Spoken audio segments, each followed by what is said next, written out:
Nation, I want to hit record there, and welcome back to another episode of Lucas Tigers and Bronze. I got all your guys' DMs about the Jeter plaque. Look out for a post on Lucas Tigers and Bronze Instagram page with more info. But I wanted to hit record there because Cage was asking me, he's like, hey, did you see what Bitcoin did today? And every once in a while, we jump on here to catch up and we're invested in cards. We're invested in Bitcoin. We're like, hey, what's happening? Just a quick catch up before we go live. And I wanted to hit record because the words that were going to come out of my mouth was like, man, Bitcoin is so manipulated now, right?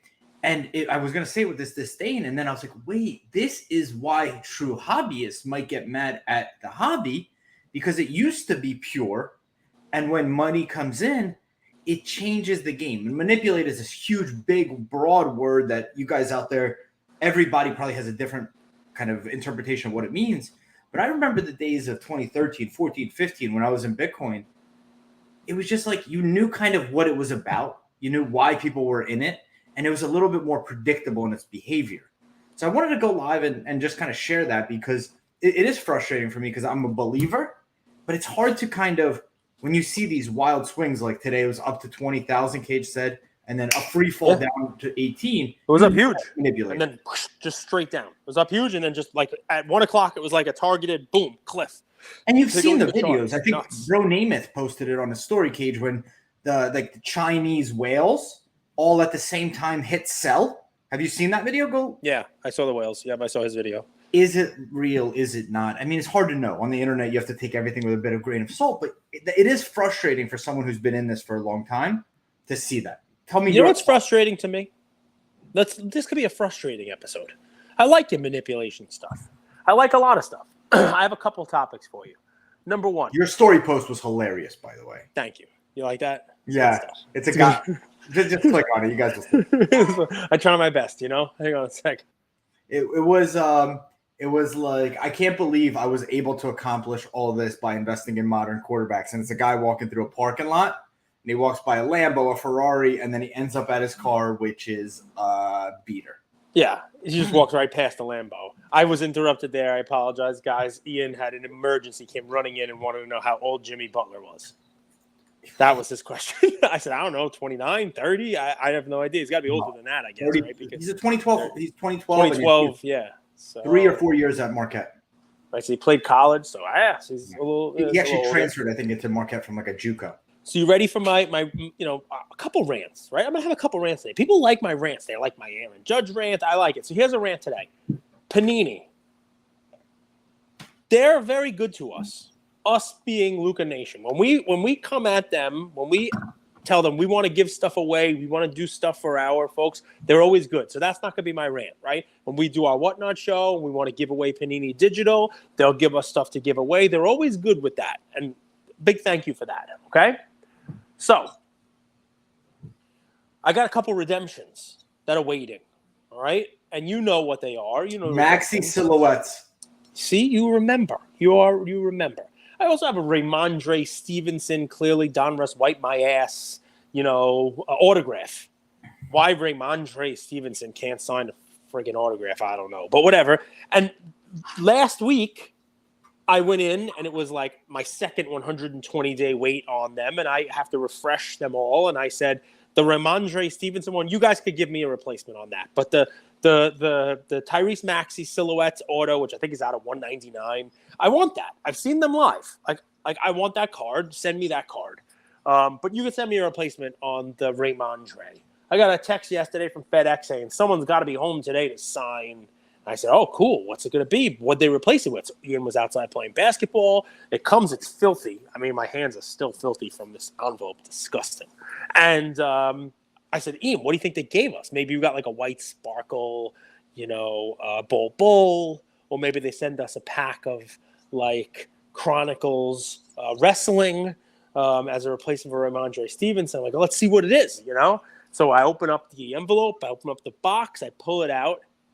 And it's not the replacement. I'm gonna do a little quick show you the bottom of this one here. You ready? It's not the replacement. It is. Look, do you see that? Dude, nice. So it's the Tyrese Maxey, and I'm gonna keep going down. That's a nice little on-card auto. A little lazy. It looks like the LaMelo. What? Go ahead. That So they sent you the maxi. So I got the maxi. So it wasn't a replacement. It was the maxi. I finally got the, and look, it is LaMelo Ball, Miles Bridges. Can you show us the full No. card? So let me ask you. I will show it to you in a second. Look, this is how you leave. I mean, do you not know anything about how to make a video that people will watch and to keep people entertained and watching? Now everybody wants to see the rest of the card. Are you not entertained? So anyway, we now know that the back of the card is going to say, the enclosed officially licensed material is not associated with any specific player, game, or event. The autograph is guaranteed by Panini America. Okay. Is the patch not even a Sixers colored patch? So now that you know that, right? So now that you know that, I've seen some cool Dolphins patches. You know, I figured they're just going to Dick's anyway, and they're like cutting up all the Dolphins. Like every Tua card seems to have the Dolphins' head right on it. So. Well, you can't complain about that. I can. I just did. It's white. And then, go ahead, please. Well, the reason it's out of 199 is because it's a tissue patch. If you get the out of 25, they put nicer patches in it. All white. And then let's go to the back. It has the Panini, customer service sticker on it. But the corners are all jacked up. The top two corners are all, you got white showing, you got all kinds of jacked up corners. So I get a Tyrese Maxey. I'm happy about it. I like the card. But it's uncirculated, and it's mangled, and it has a piece of napkin in it. And I thought to myself, if they're taking the shortcuts, first of all, I waited how long for this? A year? Well, second of all, after waiting a year, they're already taking out that it doesn't even have to be his. Like, I would almost be happier if it was like an orange jersey from the Cavs. At least it's got some color to it. The thing is I've been out of 25, they do. I get it. I know. I understand. Okay. Why? Well, because you have to create that But so this is a great conversation. Should it matter? None of it matters anyway. It has nothing to do with him. It might be a friggin' football jersey. Listen to the line. The enclosed licensed material is not associated with any specific player, game, or event. All right, so it's licensed. So let's hope it's basketball. Welcome to modern, big dog. You can't just buy Jerry Rice cards and Montana PSA 10s and sit on your throne of lies. So there we go. So do people sit on my throne of lies? So do people get fed up with this? Do people stop waiting a year for a white patch in a damaged card that has nothing to do with the player themselves? They're fed, but they're not fed up because they're going to keep going to the well. Like, we got no one else to buy from, bro. I guess that's part of what it is, right? I mean, I guess I should just be happy that they gave me something, because I know there are many, many people out there who are much worse off than me waiting for all their redemptions. And I'll tell you something. I will wait forever for my redemptions, because to me, a white sparkle might be the dumbest thing that has ever been created. I like white sparkle now. I changed my tune. And now I have even more argument about why it's stupid. I appreciate that. Thank you. Maybe the card I got and I sold it quick and it was cool, but I don't know. I like the white sparkle now. Of course. I mean, listen, it's just a completely fabricated white sparkle. To me is a microcosm of everything that's wrong with cards being created today, because it's just nothing. I think the thing with Panini that we ask, it's like I think people are very understanding. It's the same thing when like an influencer or someone gets called out. Like if you go and just like own it, you're like, yo, I messed up, instead of like blaming like the men of the hobby. Like we get it. We will forgive. So, but with Panini, it seems like every step in the process, they do shitty. Versus being like, hey, these 4 variables are out of our control, but these 3 are: customer service, amazing packaging, and going above and beyond. Like whatever it is. Right. Don't make you wait a year. Make sure it's not damaged. Correct. And number 3, if you could put a decent patch in there, great. If not, okay, it's fine. The patch itself, I just think is funny. But the fact that it comes damaged a year later, I think is a little less funny. So that's my Panini thing for today. And here's the thing. Here's what I would recommend. Like, how many redemptions would you say are out there? Would you say 50,000? Probably. That's a good guess. We think that's a big number, but really, and maybe call me crazy, but like we had a lot of orders when I was working at Empathy Wines. We had a big lead list and all that stuff. You can take 3 minutes and go search that person's Instagram profile, online profile. Be like, hey, I know you were waiting for 6 months for the maxi. I know your son is a huge XYZ fan. I threw in a little extra card for you guys. Little bit. Tiny. They have cards lying around. Now they want a customer for life. So I always think to like those little opportunities that they have to throw in a $10 card that's thoughtful, and it makes the whole experience so much better. I mean, I'm with you. Ian opened this with me. He was outside. He had a friend there, and they looked at it and were like, why is it damaged? It wasn't even in a pack. And so that was, and those are your kids. Those are the kids. That's the people we're trying to grow in the hobby. Next, I got 3. The shorter one, Mike Trout. I'm in an interesting spot right now where I have a Mike Trout card, and I'm considering selling it. Right? Yeah, considering selling it. Wow. But I'm 80% convinced myself to recently not to sell, because he's definitely going to make a run at 500 if he stays healthy and continues to do what he's doing. I think his last couple of years, if he plays 160, he's averaging like 48 home runs per 162. The problem is he doesn't play the 160. Even though he missed 28 games or whatever it was this year with the headline of his back is broken and he's never going to play again. Do you know that there's only one player in the American League, Aaron Judge, who has more home runs than him? He's second in the American League in home runs. So he's young. He's months older than Aaron Judge. He just turned 31. Judge will turn 31 in April. And he's on a significantly faster pace. And I think he plays. He's going to play for a long time. And so I convinced myself, just hold it. Hold it for years. Hold it when he hits 500. Maybe he'll be an exit. Hold it. And maybe he's making a charge at 700 like Pujols. Who knows? You never know, right? Maybe they're going to put a good team around him. That was the thing that was holding me back. Because right now he's not even the biggest star on his team. Shohei is. And they're terrible, and they signed, what's his name? Rendon, who you didn't hear shit about the whole year, right? And so I was thinking about selling it. And I swung back to 65-35 because I saw here's the topic for you. I saw a video. And these videos could be taken out of context. It could be a lot of stuff going on. But the video started off with just 2 kids standing outside what appeared to be a hotel room. Not a hotel room, a hotel, like the front door to a hotel. Automatic doors are about to open. I wish I remembered the account I saw this. It was a blue check, so I know it's like, legitimate. It was being retweeted. And it was like, Mike Trout's not here for the kids. And the 2 kids have, their whatever it is, a paper or a picture. And a guy walks out holding a suitcase, and Mike Trout is behind him. He kind of looks over and then just continues and walks towards his car. The point of the tweet and the video being like, hey, there were only 2 kids there. He could have stopped. It would have taken 30 seconds of his time. Why is he not signing for the kids? Now, remember, the internet is fun for these things. I mean, like, you look at my video. If I would have stopped my story 3 seconds earlier, you would have thought I was getting in a Lamborghini. But by playing it, I'm getting in a beater. So everything is sort of manipulable. That what you don't see in the video, there might have been 100 kids around. And you just saw those 2, and if he stopped for those 2, how does he just sign for those 2 and not the other 98? And maybe he needed to get to the airport. I mean, there's probably a million stories. But first blush, I'm thinking to myself, this is not a guy I want to invest in. Does that off-the-field stuff matter to you? Do you take it into account? Why Curry is so popular. Good way to swing it. It could be a positive, too, definitely. People love Curry because it seems like everybody he meets along the process, he leaves them they're having a blast. And it's like in these moments, I mean, he's a star, though. Like, what I mean? Some people just got it. And here's the thing, like, as an athlete, sometimes you go into the game, like, different athletes are different, right? Like, some people are locked in. Jordan would stop his car and, like, sign autographs. I'm with you, though. I'm with you. Especially for someone who's in the hobby and understands the value of autographs and cards. And it's not like he's a rookie. Like, he's been in the league for a while. I'm with you. I see what you're saying. I mean, it could be like I said, there could have been 98 other kids that just not are in the frame of this thing, and he just didn't have the time to sign for 100 people. He couldn't just pick 1 or 2 out or whatever. Like, there's a lot of reasons.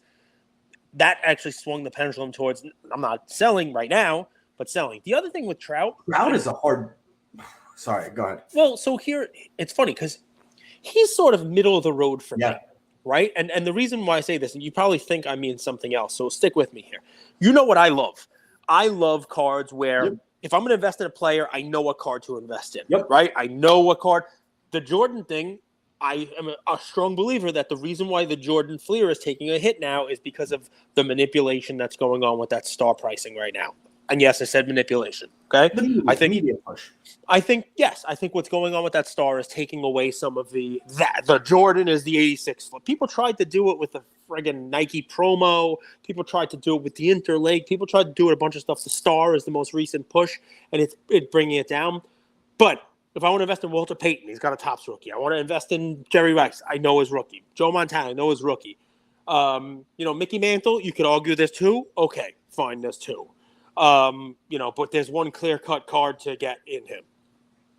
Trout The modern guys, there's a million different cards. You know what I mean? And you could argue about which is the auto, which one's not. Trout is sort of the first one. I mean, it goes back now to 2009 that I can think of that there's a bunch of different ways of potentially collecting him, right? The Bowman first auto of his from 2009 also has a myriad of parallels, refractors, blues, golds, reds, you name it. Obviously, some of the tougher ones I'll never be able to afford. But then there's also the Topps base rookie card non-autoed because he's not ultra modern, but he's in the modern era of autos. And his Topps card has different parallels. And we've talked about the diamond parallel being a really cool looking one, and being, if you're going to look for a Topps one, that's the one that people seem to really gravitate towards because it was the only year that they had that. It was, the anniversary there, the diamond card and blah, blah, blah. Right. The gold, cool card. But I don't know whether or not, if Trout does his thing, if that's the one people are looking for. I liked it because everyone likes gold, but it's a different kind of gold. It's not the gold out of 10. Shoot. Let's tap into your intuition. Uh-huh. Trout has a Judge type of season next year. Yeah. What's the price on that gold at its peak? Honestly, I don't know. 30? Yeah. Hey, nice job. 30. There's the math. You're into it for a G and a half. Maybe you could have sold it at the peak for 20. What was the peak? 21, 22, 23, like that kind of stuff. The juice isn't worth the squeeze for me. It's just not. You could do more with that money. That was what I was thinking. But then I said to myself, there's just too many potential exits on it. And I have other things. Drop us in the comments if you guys agree, by the way. Go ahead. Yeah, I mean, that's why we bring these things up, right? I mean, Andrew likes to joke. He gets me going, gets the blood pressure going about, you're not even in the hobby. There's a lot of different ways of being in the hobby, right? Sometimes I'm buying pictures. I'm buying Jackie Robinson autographs. Sometimes it's making decisions with the cards that are in your collection, whether it's most of the time your portfolio, you're analyzing your portfolio. Correct. Am I happy with where I'm sitting given what I've seen in the market? I think you're analyzing a lot. And I mean, look, a good thing is let's just say I just bought the Tim Duncan Prism Gold for right around the price that I would get back if I sold this Trout. Is it better to have that Tim Duncan Gold Prism or this Trout? Like I don't need to sell either one of them. I don't need the liquidity right now. But if I did, which one would you have? Your Manning is actually what I'm comparing that to. Your Manning went a bit high. Yeah. Which happens when it's competitive, but that's where I compare it to more. Okay. I mean, the Manning's a rookie, good card, so it's a better comparison. Yeah, but I mean, it's always like, hey, it's portfolio management. And I only say that because what if there's another Manning-like card that comes up at 16, 17,000, and I want to have that liquidity available, but I have the Trout instead? Is the money better? Can I find something like you're saying at 15, 14, whatever the hell it is, sell that Trout and have that money ready to move into something else that probably has a potentially better upside? Low grade Curry rookie or lower grade, not like you're not going to be able to get a really nice Curry for that price. Low grade Curry rookie or Mahomes for me, I know you don't do the modern quarterback shtick. I think are way better plays. I think we just explained it because in cards, I mean, we're not doing if 1 out of 10 of my investments win, I'm up money. That's not the game. You got to hit 60, 70%. Is that fair? Yeah. So think about it. You have to hit 60, 70%. And if what you're sitting on, the top side potential is 40, 50% above, I don't think the odds are in your favor with a Trout. Your upside is pretty limited. Your downside is pretty high. And it's not like this guy has that big of a track record of winning, because when it's all said and done, if nothing changes, He'll probably be forgotten as a top 50, top 25 player of all time. Yeah, I don't know. I think he's got the inside track for some real good numbers. The team success is what may evade him for Top possibly 25 his is whole career. incredible, though, Cage. Like, top 25 of all-time baseball is not anything to shrug your I shoulders know, at. which is why I haven't sold it, because I But think you he's do going to be there. But you do still need a little bit extra because it's not like 16K is that cheap either. And it's not like he doesn't have a lot of cards either. You know what I mean? Well, I mean, listen, this is the analysis that goes into it. So, leads me to my last topic, and I'd love to get your take on this, because this is something I've been thinking about a lot. I started thinking about it with the Skybox Metal that just came out, with the PMGs, but more so with, some cards that are up for auction and the whole deal. I've seen a lot recently with the quarterback posts, and it's like, oh, look, the Dan Marino, in the Troy Aikman only sold for this much, and blah, blah, blah. So I'm gonna posit a theory. Trout is Dan Marino. And, I mean, some would argue Trout is Ted Williams. Okay, but anyway, Ted Williams. Ted is Provenance. Ted is a lot of Provenance. You know what? A card company. He went to war. He's from the 30s. Well, you know what Ted's career was. You don't know what. Ted is one rookie. Yeah, his play ball. But so that's the thing, right? I mean, you know what Ted's career was. You don't know what the career of Trout is going to end up being. Is Ian in a front yard fight with the kid 3 years old? No, there's a car stopped, and he looks like he's all right, but sometimes when there's a car stop, that bothers me a little bit. Yeah, I don't like that. Why are you pulling up again in front of my house? Well, I'm gonna go check. Hold on, you talk. Go stop the house. Go stop at the house next door. Well, what do you need? Okay, what do you guys want me to talk about? So I know exactly what I'm talking about. I got a lot of DMs today about my Jordan Poole takes, and here's my thoughts on the NBA season. So there's been a lot of parity in football. Good, understood. There's a lot of parity in basketball last year. Up until maybe 60% of the season, we didn't even really know who the team to beat is. And I wanted to just shift your attention that basketball season is right around the corner. Mm-hmm. And I think you guys should take sometimes the most obvious thing is right in front of you. When there's all of this uncertainty in the league, Kawhi and the Clippers, what's that team going to look like? Pat Bev on the Lakers, what's that team going to look like? Luka and the Mavs, what's that team? Booker and the Suns, what's that team? Celtics, what's happening there? Matt Barnes came out with a video and he was like, guys, there's way more to this story. I shouldn't have spoken on it. This is some weird shit. So, you have all that, and then you have this Warriors team that I think is just built to be a juggernaut, man. I love Maxey. I do. When I said that Embiid's going to win MVP, the two biggest comments were, hey, why don't you give Jokic more? I told you. And Maxey is what? Why did you hate on Maxey? I was like, by the way, those things. Because I actually brought up Maxey and said that's the reason why Embiid's not getting the card love. And it's funny because even Jokic, and so does everybody because he's young and he hasn't cleared that prospect window yet that we like to talk about. Neither had Jamal Murray or Michael Porter Jr., which is why people will invest in them instead of Jokic. I'm just telling you. Well, someone messaged me. They're like, hey, what about Jamal Murray, MPJ, and Jokic? And I was like, MPJ has never done a single thing. You can't just – it's the whole thing, like hiring people and paying them based on their talent. You pay them what they could do today. I can't sit here and imagine that MPJ is going to have this incredible season when he hasn't done anything for 2 years, and Murray hasn't played in 2 years. Anyway, Warriors right in front of you guys. This team, it might be crazy. They could go on another 3-year run, and this is your team. And I'm not saying that just because Curry's phenomenal. There's no question Curry's phenomenal. But this team is very well built, and we think of teams as a roster, but I'm talking about a team organization top to bottom. They have the best GM. They have the best coach. They have the best ownership. They have amazing fans. They have a profitable team. They have a team that shows that will build through the draft and will build in free agency and will be dangerous at the trade deadline. You have Wiggins, who's an incredible athlete hitting his prime. Gage, you told me to go filibuster. I didn't know you'd be back so fast. No, you did good. And I agree. I think we talked about this yesterday. It's right there in front of your face. I love the Warriors. I wish I had some Curry cards. But, it's somebody I have not purchased too much of, and I think I probably should have. But last one. You ready for this? Yes.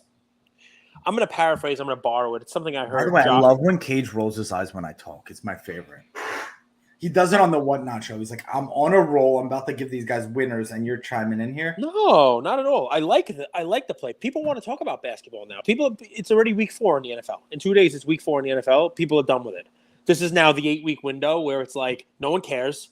All right, people still aren't buying Lamar Jackson, even though he's awesome. People are a little nervous. We're going to see what happens in the next couple of weeks with Josh Allen and Mahomes. Right? People have already made their money on Tua. Anybody who's holding Tua past the next couple of weeks is just really trying to squeeze every bit of juice out of the orange. Real quick. Yeah, shoot. Chris Hodge had a cool story post. He said the last 4 years, QBR has dictated who wins the MVP. Very interesting stat. We'll see if it continues, but just something to keep in mind. QBR, last 4 years, the top QBR has also been the MVP, and 10 over the last 16 years. That's played out too. Makes sense. I mean, it's a good measurement of how good the quarterback is doing at that position. Rank number 3. Well, it's less rant. I want to get your take on this, and this is maybe take it from an old collector standpoint, and maybe it's kind of like a warning to our listeners, not pointed at any specific card in any specific auction house or anything like that. But there was this really cool quote that I'll butcher. I think it was from Josh from Cardboard Chronicles, and it went something like, cards aren't. We don't love cards because they're worth money. Cards are worth money because we love them. Something like that. Like I'm paraphrasing here. And you got to think about that for a second, right? The cards are worth money because we love them, not we don't love them because. No, I mean you could have a little bit of both. I think you start to love cards that made you money. You could love a card that is a big come up for you. I loved my Devontae Graham cards that I found out of nowhere. You know what I mean? And they were able to. What he said, what the underlying is there's no utility to the card. The underlying utility is the passion of the hobby. So I don't agree with that. I think what he was trying to say is that the reason why they have value is because the real collectors who love those cards, loved them as a kid, love them now, want them in their collection, and will pay to have them and keep them in their collection because they love them and want them, not because they think they are a good investment. Now, Correct. Let's follow that forward. Okay? I believe that there is a segment of folks that try to make fetch happen. The Gretchen Wieners of the world, right? And what I think here is going on is I'll give an example. PMGs. Okay? PMGs, which I've crapped on. I've said they're stupid, you name it. Really what that comes down to is that I was a collector a couple years before PMGs were popular. They did not hold the same to me as they do for the people who are right now, the ones who are, running the hobby. Cajun Cardboard, who is part of our network, he great video out, guys, go check it out, where he he talked about trying to put the set together and selling them and the whole deal. The reason why the PMG set from the 90s in basketball is worth so much money, it's numbered, it's cool art, but it was, when folks were collecting, the pinnacle of collecting. This is what they wanted. This is what they were trying to get when they were opening packs. It's the people who were collecting before the last 2 years. That was what they wanted. Okay? They wanted the PMG basketball cards, even the commons, right? But they wanted the Jordan, they wanted the Kobe, they wanted those cards. Those were cards that people sought after. They wanted it in their collection. They wanted to try to build the set. Okay? Now, a couple years ago, I remember talking about this and saying, wow, I know the football sets are out of 150 instead of 100, but all right, that's negligible when it's all, comes down to it, right? 50% more, supply. But why is it that the cards in that football set don't carry any kind of pricing like basketball? And I've seen some story posts and a lot recently of people using those football PMGs as the top cards of those quarterbacks and of those players and Jerry Rice and all these guys. Wow, how can this one only be worth this when the best card of that player for the 90s is this Jerry Rice or this Dan Marino or whatever it is? I think it's, and again, we're ranting here now and I want to know what you think. I think it's wrong to say that the 90s football PMGs are their best cards. I think you can draw a distinction between the basketball and the football. The basketball ones are worth money because people love them. The football ones, people are buying, pushing, and talking about because they hope to be able to make money on them, not because they love them. The people who are pushing and buying the PMG footballs, I believe, are people who are buying them trying to say, these are like the basketball ones. Look at the basketball. Look at the prices on these. Football, it's the same set. It's the same art. It's the same awesomeness. But the vast majority of people who collect the basketball ones because they love it, and therefore the price is what it is, they don't collect the football ones. They don't want the football ones. Even the people who are football collectors, they don't have the same affinity, the same affection for, the same love, they don't hold it in the same regard as the PMG collectors in the basketball world. And I think that we have to be careful with stuff like that, right? Same thing for rubies, same thing for Roseros, same thing for Flair.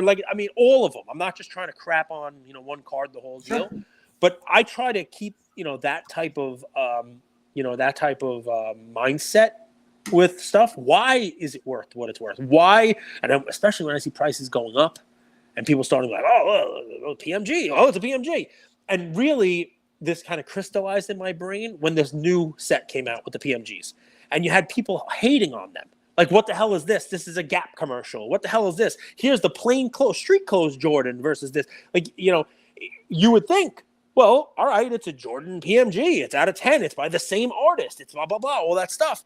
But it is missing that one key ingredient, that little thing that gets stirred in the pot that, causes the chain reaction. The fact that people loved those cards and that need to have it in their collection, that set build, and there's only so many of them, is the reason why it carries the value. It's not value first. It's collectability, love. People need them first. Shoot. So I draw this as you were talking. And it's a food triangle. I like it. A little bit. So you'll see it's right. I'll put it down so I can. I like collector, investor, hype. I saw it. Yes. So collector at the bottom, investor, and that investor category. Possibly you. Short-term and long-term. And so I think of a collector as someone who genuinely wants that card in their collection. They're buying knowing if it goes to zero, I want it. That's how I kind of define a collector. An investor is someone that's taking on risk, whether short-term or long-term, to profit, that loves the card, loves the player, but short-term or long-term wants some kind of asset increase, right? And they might be buying before season with a quarterback is one example. And then on top of that sits the hype, right? And I think any card market without the collector behaves like this in that Eiffel Tower move. It shoots up, but then it comes inevitably back down. And the floor, where does it come back down to, is where the next collector is willing to buy. Oftentimes, like with base prism and cards similar to that, there is no collector. So it's basically a free fall to the bottom. Yep. Right? Yeah. And I think sometimes hype people come in and they try to take what collectors do and apply it to things like a PMG, right? They're like, hey, look at this huge market here. People collect NBA.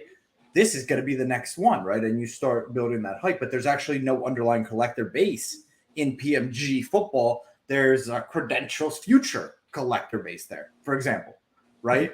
So it's absolutely, it's something that as I'm in it more, I'm seeing it play out. There you go. I mean, so it's just something I was thinking about, as people look at this stuff. There are people buying cards now who don't know the difference between the PMG and football and in basketball, don't know the production number difference, don't know, why one is held in such a high regard and the other one is almost sort of like someone's trying to create it, someone's trying to make it happen. Like, well, come on. I mean, if the Jordan PMG Red is a $400,000 card and there's 100 of them, well, the GOAT in football is, I don't know, name whoever the hell you want, Dan Marino or Jerry Rice. Why should that be only a fraction? I've been thinking about this since I've been seeing how the market reacts to Gary, right? Because Gary Vee always, he says he's this. But I've always wondered, like, why does he never talk about buying Joe Namath cards, right? He's a huge Jets fan, right? And I think the reason is because something that irks us with hype is that we know inherently that person or that those people don't truly love that card, right? They're just doing it for financial gain, right? Yep. That's what irks us. We know when someone's buying with as an investor who loves the card and loves it for financial gain. So I've been thinking a lot about this, and you see it play out. Any other spaces or any other cards you've seen it play out with? I mean, I'd have to think about it, but obviously that 90s basketball insert stuff is just it's its own category. That's, I guess, the point that I'm trying to make on it, right? That people just love it, right? People just love that stuff, and it doesn't cross over to other sports. It doesn't cross over to other stuff. I'm trying to think of I mean, '03 exquisite. People love the LeBron card, right? But they don't love Ben Simmons has an exquisite rookie. You know what I mean? An RPA that looks like it. Steph has one too, In the which red is a little shirt, right? Or different. the white shirt? Yeah, I mean the ones that are non-licensed, that they're kind of silly. But just because the LeBron sells for what the LeBron sells for, it doesn't mean the Ben Simmons should sell for anything. Let's use it with the star card, guys. Let's just back up to 2020, 2021. How many people out there do you know that were like, "Yo, I'm collecting the Jordan star card"? Just go back and think about it a year ago. And on Sunday, I said that Cage's Fleer is going to keep going down. So, I'm not here shilling the Fleer, but, nobody was talking about the star card 1 and 2 years ago. But everyone was talking about that 86 Fleer set as just, one of the most iconic sets ever, right? That hasn't changed. The underlying people would buy the 86 Fleer set in the whole set in any grade 1, grade 2. People would be proud to show off, a Larry Bird 4. You know what I mean? Yeah. So, that's the underlying collector base. If you want to feel that your money is safe, go into cards and sets that have tried and true collector bases who've rode the cycles. Yeah. No, I think you're right. I think you're 100% right. I mean, I was talking about the star. I bought my star a long time ago, really nice centered one. And I remember the reaction everybody had for the star is that card is hideous. It's not even a good picture of him. Here he is, one of the most athletic people in the world. He's one of the best dunkers to ever dunk. The Jordan Fleer has him, flying through the air, typical Jordan pose, where this one he's getting a rebound. Right. It's like people are like, why would I ever want that card? And yet now everybody wants that card. Why? But at the end of the day, that hype cycle will move on to whatever. Alcaraz. And that card will be forgotten, just like it was. But the 86 Fleer set isn't forgotten. It isn't forgotten. And having that collector base, maybe we're just harping on it too much, is so important. It's so important. Yeah. I mean, people are always looking for, what do I do with my money now? Where do I move the stuff? It's just, it's one of the things that I was thinking about. And you know what's interesting about that? That's why NT will always outsell Immaculate. And that's why NT will always outsell Flawless. And actually, let me take that back. That's why NT will always outsell Immaculate. Not Flawless, huh? Flawless has a collector base.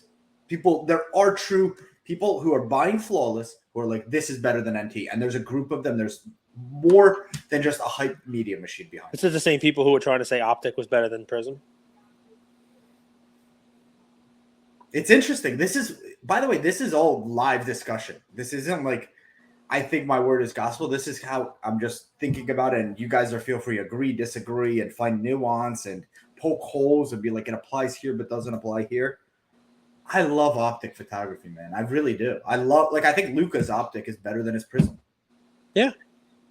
I think optic is more of a collector's card because you can get nice cards for a lot less money than Prism. And if you want to hang on to a card and be like, wow, look at this cool Luka auto I got. Great. Look at this. It's fantastic. So I got one more for you. I'm going to put you on the spot. You showed a picture of a card. I'm not going to say which one it is, but it was an older card. And it was a select gold, and it was an autograph. We don't have to say who it is. I don't want you to have competition, the whole deal. Well, I'm not going to okay. That's not my card. So it is a let's talk about it, guys. First year of select gold auto. Doesn't matter about this card. It could be Prism gold with the auto. It could be football, basketball. It doesn't really make a difference, right? And the pricing on it. And Andrew's like, oh, this could be a steal. And I wanted to write back. And I said, you know what? It's too much to write back. I'm going to tell him what my thoughts are here. And we'd love to hear the comments on it and stuff like that. Prism autos have very little demand. So you and I used to talk about what I liked, what I didn't like. Oh, you would never buy the autos, blah, blah, blah. You never buy these. How come you don't buy RPAs? How come you don't buy a nice RPA? And I gave a lot of thought to it. And, I started buying RPAs. I started buying different types of cards. I started buying shiny stuff, right? Yeah, I dabbled. This doesn't count because, it's only one color. So anyway, I pulled that out of a pack. So I don't want to even get credit for buying that. That was a redemption that Ian and I pulled out of a pack. Anyway, so the fun thing is, as great as Prism Gold is, this is collector, investor, whatever part of the pyramid you want to. There is a humongous a collector base, a lot of momentum for people who want to get the Prism Gold, even the Select Gold or the Optic Gold, non-auto. When it comes to auto, they would rather have, as you said, the National Treasure or the Flawless or something like that. So even though we all know gold, there's only 10 people. I love gold. People love gold. The gold autos, they're almost in the same kind of category as the black golds out of 5 or the gold vinyls out of 5. Even though you think because there's so little supply that those should have a multiple. I mean, now you have, instead of just a gold out of 10, you got a gold out of 10 and the guy signed it. But if you put a gold out of 10 and a gold auto out of 10 next to each other, I think almost every time the one without the auto sells for more. You're right. And if you took a snapshot like this, you would be right. And I think what's cool about the hobby, what I think excites us, so we have that collector that we talked about. Like, we just love that card, and that's why it has value. We could bet on a player, and there's that vertical, right? Like, I believe in XYZ guy, and I'm going to buy his. But then there's also the shifting of the market. Yeah. Right? There's a few different bets. So you could bet on, like, I think this is, like, I'm going to bet on the Prism Gold. I think Mahomes is going to kill it. I'm going to buy it at 200. I believe in this guy. And etc. I bought the right, but then there's also, like, I think that the Prism Gold is overvalued relative to this, and then you could also bet on that the market will eventually switch. I think that's compelling. I think that's what makes the hobby exciting, and I think that's where people lose money because they're going against kind of what is, what has worked. Like, what you could apply that to everything. You could say people lose money because they bought into the wrong guy. Remember, I'm the contrarian investor, right? So that I like that. I like, hey, let me buy the Select or let me buy the Optic because it's gonna make ground. I was buying Trae Young Optic. I was cleaning my basement today, and I found my $10 grading of Trae Young, 40 something Trae Young Optics for $10 each. You think, like, okay, 2012 LeBron Prism Gold is $500K, but the Select is selling for 30. I'm not taking a bet necessarily on LeBron. I am a little bit, but I'm also taking a bet that this kind of arbitrage between sets is gonna even itself out. Yeah. That's another fun thing about the hobby is exploiting these sort of inefficiencies. When has it ever happened and actually worked, though? Like, what set has really come on? Not like a new set, not like 1-in-1 that started off hot and expensive and it stays a collector favorite. When has a set that was at a certain price point close the gap on another set that was a higher price point? Like, we could talk about it, like, oh man, the Optic or the Select, but it's never actually happened. Well, I mean, not PMG, that I know of. PMG wasn't that popular in the 90s. No, but that's not what I mean. That's an insert. You're talking about buying LeBron Select because it's so much cheaper. To Kaboom, also an insert, but Downtown relative to Kaboom. Downtown wasn't that. Yeah, it was Kaboom for a few years, and Downtown's like a recent run. Yeah, Downtown is all hype, and 95% of Downtowns are going to be worthless in a few years. And those are inserts, like, you go color black, like, what dude, I don't know, to answer the question. I don't know. Yeah. I mean, I'm sure there are. I just can't think of any examples off the top of my head. I'm sure individual cards probably sell. I'm sure if we did like a study at some point after the Prism Luka flew, if you would have bought it after its run, instead you could have bought the Optic, and maybe you could have caught the run of the Optic Luka while the Prism was flat. I'm sure there are definitely times where a play on a second tier or third tier card would have made you more money than buying the first one. I'm sure it's out there. But yeah, man, I had some topics to discuss today. The FedEx guy gave me one, and I like your take on almost all these. I feel like we need to come up with something to disagree on, though. We were almost kind of agreeing too much today, and the audience does not like that. So let's talk about your facial hair. Just kidding. The family wants me to cut it. I don't know why this is such a. Look, I It's have like some a, today. it's like a I magician. like it so much. I'm trying to catch up to you. Look. Well, here's what happened. For 28 years of my life, they're like, Andrew, you're so damn handsome. Oh, You kind that's of have a what it is. baby face, right? And what would happen is my handsomeness would detract from people looking and seeing how blue and beautiful my eyes are. So I just said, screw that. Stop looking at my face. Just meet my eye line, Jim. So now I can't tell you how many compliments in the last year I've gotten just on awesome eyes. There you And go. that's what I'm shooting for, like a magician. You should get some big glasses, with the big bottle.